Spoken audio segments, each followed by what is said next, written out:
وعدہ کر دیا اے میرے بندو اپنی اولادوں کو اپنے بچوں کو غریبی کے ڈر سے قتل نہ کیا کرو، اس لیے کہ جو رب تمہیں رزق عطا فرما رہا ہے وہی رب تمہاری اولادوں کو بھی رزق عطا فرمائے گا۔ اور یقین جانے لوگ فون کر کے مسئلہ پوچھتے ہیں، پہلی میری 4 بیٹیاں گھر میں موجود ہیں، بیوی امید سے ہوئی، الٹرا ساؤنڈ کروایا، پتہ چلا پھر بیٹی پیدا ہو رہی ہے۔ حضرت صاحب کیا میں اس بچی کو ضائع کر سکتا ہوں؟ کیا میں حمل گرا سکتا ہوں؟ پہلے 4 بچیاں گھر میں ہیں، بیٹا ہے کوئی نہیں، تو حضرت صاحب اجازت ہے اس بات کی میں ابارشن کروا دوں، حمل ضائع کروا دوں؟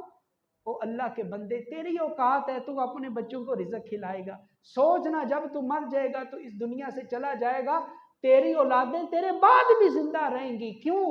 اس لیے کہ رزق کا ٹھیکہ تم نے تو لیا نہیں ہے، تو کھلاتا نہیں ہے، تو ایک وسیلہ ہے۔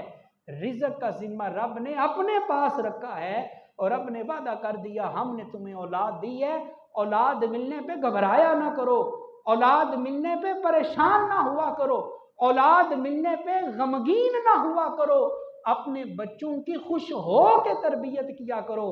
حضور نے ارشاد فرمایا کہ وہ باپ جو اپنے بچوں کو رزق حلال کا لقمہ کھلاتا ہے، حضور نے فرمایا ہر لقمے کے اوپر اللہ اس باپ کو مقبول صدقے کا ثواب عطا فرما دے۔